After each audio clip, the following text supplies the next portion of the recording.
Bello from Largo Central Park. Today the weather has changed dramatically as you can see. Much warmer. Yeah, we're in short sleeves, but we also have long pants on. So we're here at, like I mentioned, the Largo Central Park. We're going to explore around. This looks like a awesome park to kind of explore, and then after this we'll see where the day takes us. When we first walked into the park, there's this beautiful bronze statue of children playing in the park.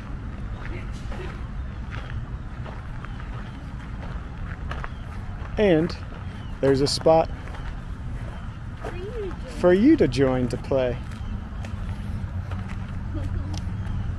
Erica's in there with the baby. That's cool. Look at the duckies! They're coming for me. They're coming to play.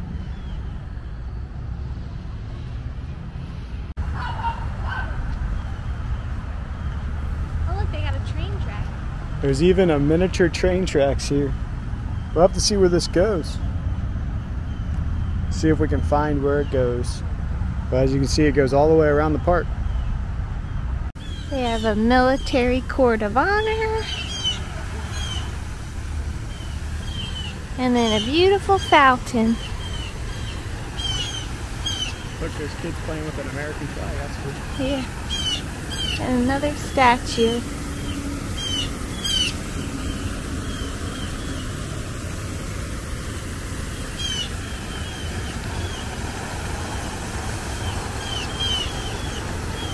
It's a beautiful day in the neighborhood, a beautiful day in the neighborhood. Won't you be mine? Won't you be my neighbor? Yeah, it is. It's so much nicer out today than it was yesterday. Not breezy, humid, warm, 60. Just the difference of 2 degrees and wind. And humidity. Love having the humidity back. Yeah, exactly. Here's a look at the map. We walked over to the park from our hotel because our hotel was right across the street, but they do have parking lots. From what I was reading online, it was $5 to park, but I'll see if I can confirm that in case anyone is interested in coming.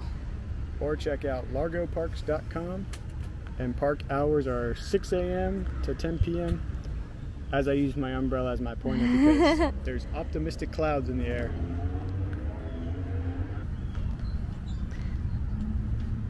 Some beautiful flowers.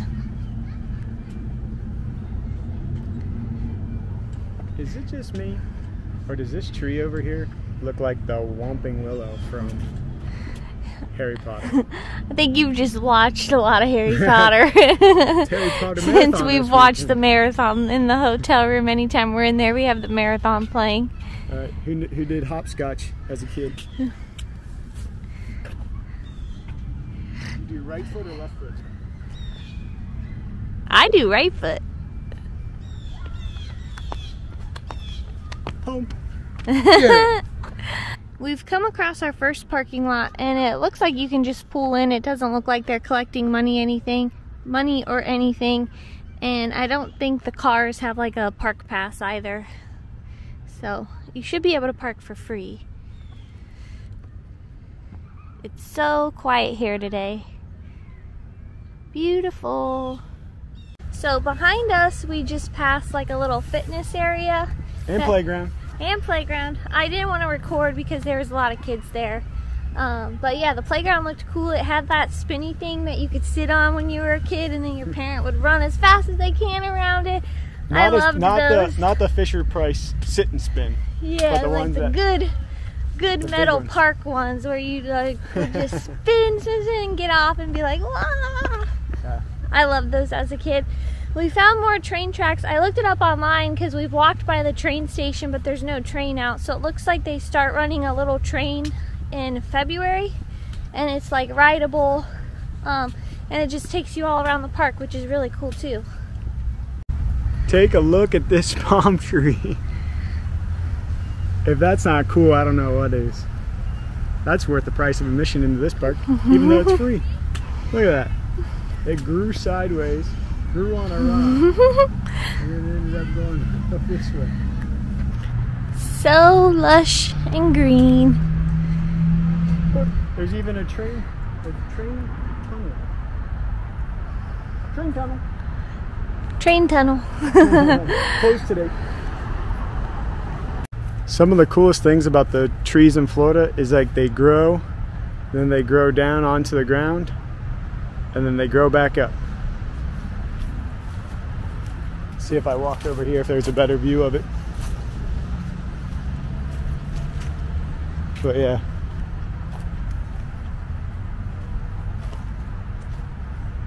I bet you this tree, actually I don't even want to guess how old this tree is. But I bet you it's really old.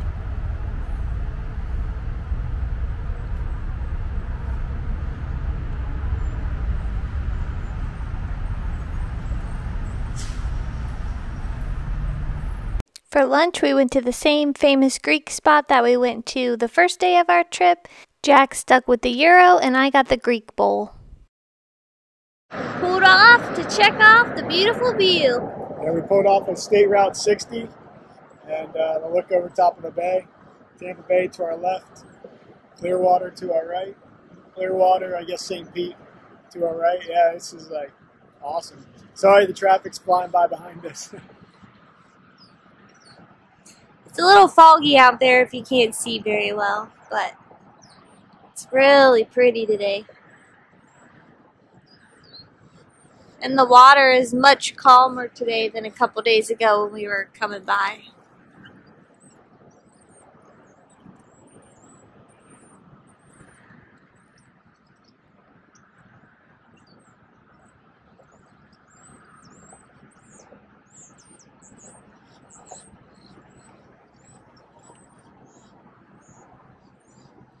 Then they even have like this pedestrian trail or bike trail, whatever you would want to call it, which is like next to where the road is, obviously, but An activity trail. An activity trail, says Jack, which is cool because then you can walk it as you look at the view.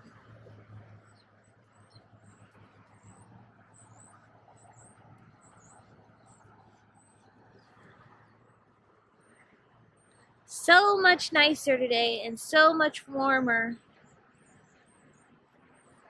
Just a little cloudy and foggy. I don't know if the camera will pick it up, but it should. But look at the school of fish just hanging out. As the bobber is right up there. But yeah, the school of fish are just hanging out, and then you can see the drop-off of the water right there as it goes deeper and deeper.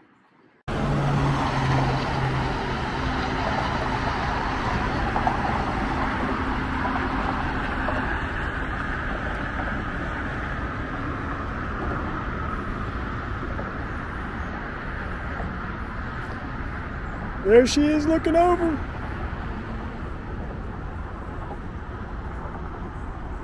All right, we're at the Lakeland Antique Mall. As you can see, Eric is already walking in because it's raining out. We've heard good things about this antique mall, so let's go check it out and see what type of things they have to offer. We've heard there's a lot of Disney merchandise in here and like antiques from Disney, so we'll see what they have and yeah. Are you excited? See if we can find some Longenberger basket. Yeah, Longenberger. We'll see what they have. Right when we walked in the door, there is a Magic Kingdom turnstile right here.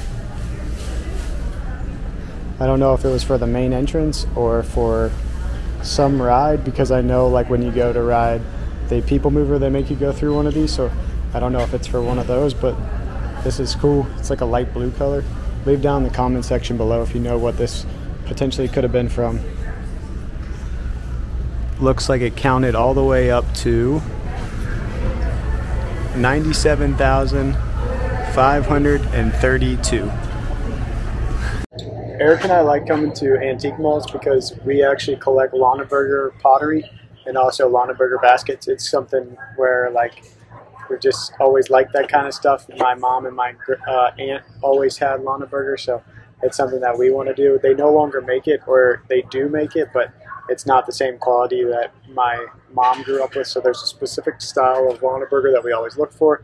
Erica also likes to look for Linux, and it looks like she actually found some Linux back in here. That's pretty. I love like carousel horses, and that's super pretty. I'm not spending $120 on that, but it's pretty. But there's Linux back here. It looks like there's like a Linux. This is Linux too. Oh, that was Erica Linux. said this is Linux. Yeah, it's right there. Oh, you hit the tag in front of it. But yeah, there's a Linux back here. There's also a Linux back here. Looks like an elephant. And then the carousel, which is carousel horse. So, yeah. Erica says she wants this for the baby, but the baby's grandmother already bought her, or bought the baby one. We don't know if it's a boy or girl. Look at this. There's a parking tram for the baby. Oh. Now, if that was a monorail, I think we would have to think about it. Maybe. Depends on price. Parking tram. I also remember when I was a kid and the 50th anniversary of NASCAR came out, so this is cool seeing the 50th anniversary NASCAR Coca-Cola bottle here. But $23 for it. If I would have just held on to it. And I know, like, I had some of these car haulers too from NASCAR. If I would have just held on to this instead of playing with them, I could have made a fortune. $40 for this one. Erica's down a different aisle right now, so when she comes out, I'm going to show her this and see what she thinks. And we were just talking about Linux too. Here she comes. I have something to show you. Look over here. Oh wow! Linux China, that's huge. You were just saying how much you liked Linux, so let's see how much this is. It is $350 for a rare antique Linux. If I didn't throw it around, Linux China large shipping container can with original label. So it's a shipping container from Linux. Huh. It's even got writing on the side of it. I've been to a lot of antique malls in my day, but this is like the most full and busiest one I think I've ever seen. It's packed. Now it is Martin Luther King Day, but still. Yeah. This place is crazy. And it's full of stuff. Like, I mean, it's just full of stuff. Oh, she's calling me over here for something. A little rocking chair. Howdy do! Rocking chair. Howdy doody. Oh, howdy doody. $75 for howdy doody.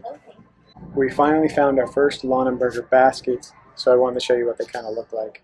So this is the first one. This one actually has like the Lawnenberger emblem on it, which this one's a Christmas collection from 1987. The mistletoe basket. This one's in pretty rough shape, unfortunately, but it's still held up really nicely. But yeah, so they always put Lawnenberger like hand stamped on the bottom of it, and then it just says hand woven in the USA. But then they also label them on who did it. So this one is Cam number 2, 1987. So whoever hand wove the basket, that's who will write on the bottom. So yeah, we don't really collect the baskets, but we more collect the pottery. We just wanted to show you what their baskets look like. I Spy. They had one.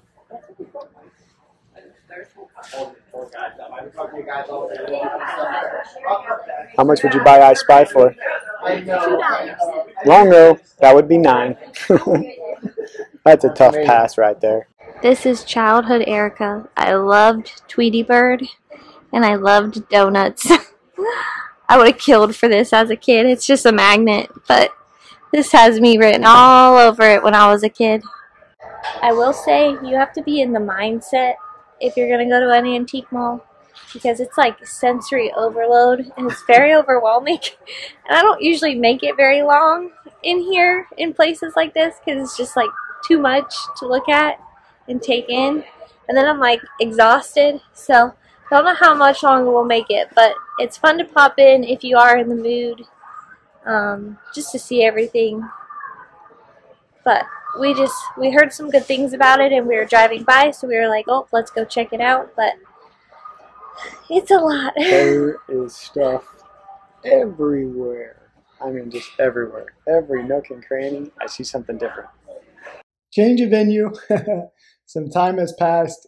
It's now nighttime. We made it home safely. Just to recap our kind of day, we went to Famous Greek after the park to get food again, just because we liked it so much. Yeah. I wanted the Euro again. It was on our way home, and there were some other things on the menu because, like, I really wanted a salad that day, but their bowl sounded really good, so this time I got to try the bowl. Erica was dreaming about the potato salad. I really was. It was like some of the best potato salad I've ever had, and I'm really picky with potato salad. So, yeah, so we went back to Famous Greek, got that before heading out. We also stopped on our way out of kind of St. Pete, Largo, Clearwater area on State Route 60 to kind of overlook the bay, look over top to see St. Pete off in the distance, see Tampa Bay off in the distance. So that was really fun. You know, it was one thing that like we had talked about like on our drive in, like what's one thing that you wish we did on our drive to Tampa Bay / St. Pete / Largo and Clearwater. And I said, stayed in Largo, but we were really going like staying in Largo to go to Clearwater and St. Pete. Yeah, because it's like halfway in between, and it was actually like a perfect spot to stay because it was like literally 20 minutes down to St. Pete, 15, 20 minutes up to Clearwater Beach, and then up to Tarpon Springs. I think it was 30 to 40 minutes, but it's just mostly like you don't even realize time's passing by when you're driving just because there's so much to look at, which was really great. Yeah. But one thing that we were talking about when we were going down was what's one thing we wish we did. And like on State Route 60 when we were coming in, there's like all these little like turnoffs where you can like look at the ocean, look at the bay, look at the beautiful view. And I told Erica, I was like, man, I wish we really would have just like stopped and relaxed and like enjoyed the view. So on our way out, Erica was like, hey, we should stop. You said we should do this. And he was like, no, we're not stopping. And I was like, that was the one thing that you said you were sad we didn't do. One thing to know about me is like when I get to driving, it's like I want to get from point A to point B.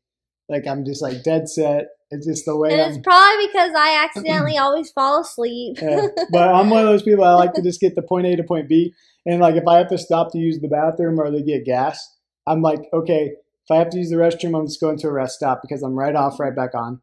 If I have to get gas, it's like a Flying J or like a Pilot or Loves. Station. Yeah, like one of the trucks. Those are the better ones. One of the truck stops because it's like right off, get the gas, get right back on. Sometimes I'll do a Buc-ee's, but I hate going to Buc-ee's. I know it's a hot take, but it's a terrible way to get into like a gas station. You have to go like around and around and around to get to a Buc-ee's. The bathrooms are awesome at Buc-ee's, and like the atmosphere is cool because it's like just it's giant and there's so much stuff, but it's a hassle to get into them because they're not quick. Like if you're going in, like you're gonna be there like 20 minutes. Yeah. So, but this time on the way home, we did it differently, and I'm glad we did because we stopped, got the view off of State Route 60. Then we made our way up to Lakeland, tried to beat some traffic. So there's a big antique mall called the Lakeland Antique Mall in Lakeland that we stopped in just because people had talked it all up. I saw it all over YouTube as well about like, oh, check out all this different Disney merchandise or like old Disney like props, old Disney kind of ride vehicles, some other stuff. But it was really cool because they actually had a lot more stuff that wasn't Disney. Yes, they had a lot of Disney, but they had other stuff that like intrigued Eric and I more. Like I know you saw in the video, there was like a lot of NASCAR stuff that I was really excited about. They also had some Lonneberger baskets. We did not see any Lonneberger pottery that time. But we also gave up like we did not go up and down every aisle because I think we did maybe 40. We did 40% walking of the place, but I think we looked at 15% of stuff. Yeah. It's just sensory overload. There's stuff everywhere. It's probably the best antique mall I've ever been into, and I've been in a lot of antique malls from Georgia to Ohio to Kentucky to here in Florida. Like we even went to an antique mall in St. Pete, and it was like 1/3, not even 1/3 the size. It was in downtown St. Pete. And we were like, oh, let's just pop in. Yeah. So like this antique mall puts all other antique malls to shame. It was a lot of fun. I saw a lot of cool stuff. Prices weren't in my I don't know if I ever love prices that I see at antique malls. I'll be the first to say that. But People are trying to make a living, so Yeah, I can't really complain too much. We did find I Spy, but we didn't buy it because they did have an I Spy book, and I was like, it's not the one. It's not the one that we wanted because Erica wants the I Spy Christmas. I want the I Spy Halloween. So if we find those would probably be the next ones we pick up. Yeah. But the one tough thing that I have about like antique stores, and this can even go for Goodwill, because we did stop into a Goodwill, but we didn't shoot anything because it wasn't a very good Goodwill. But it's like by the time I spend the money at Goodwill or at an antique store, I can get something very similar at like TJ Maxx, Marshall's, Home Goods. Especially on clearance. Right. And it's brand new or like feels brand new. Yeah, so, or what you think is brand new. But I think that's the times now. But yeah. Either way, we still love antiquing. I love to see the old stuff. It's cool to kind of reminisce on like my childhood, and also like looking at things that we used to either play with or like our parents had. Like there was one thing, I don't know if we shot it or not, but it was an M&M dispenser. So it was like a big old M&M person, and you put the M&Ms in and you pulled the M&M. You pull his arm because his hand was up, and you'd be like, and like M&Ms would come out. And I know we had it, and Erica. Yeah, my mom had it, and she always had it at her work desk, but she would never fill it, and I'd be so sad because she was just trying to keep it nice. Yeah, but we had a lot of fun stopping in there, seeing what they had. I definitely go back. If you're an avid Disney person, I like highly recommend it. There's some stuff that like I didn't even know about there. Like the one lady was talking about one of the ride vehicles had been sitting on one of a gentleman's like back porch for like 35 years, and then he was like, I'm done with this, does anybody want it? And now it's there. So it's like really cool to see like the like replenishment of like old Disney merchandise and memorabilia. Even if like things you missed out, like if there was like a popcorn bucket or like a sipper that you really wanted, check out there. They had tons of those types of things. But other than that, they did have different things like we mentioned, and we definitely want to go back, but we just need to know we have to pace ourselves because there's a lot. Yeah, so much to look at. But all in all, we had a really fun Babymoon. I'm glad we got to go and experience that together and just have a weekend together, knowing it's like one last hurrah. Right. So with that, we'll see you around like a donut.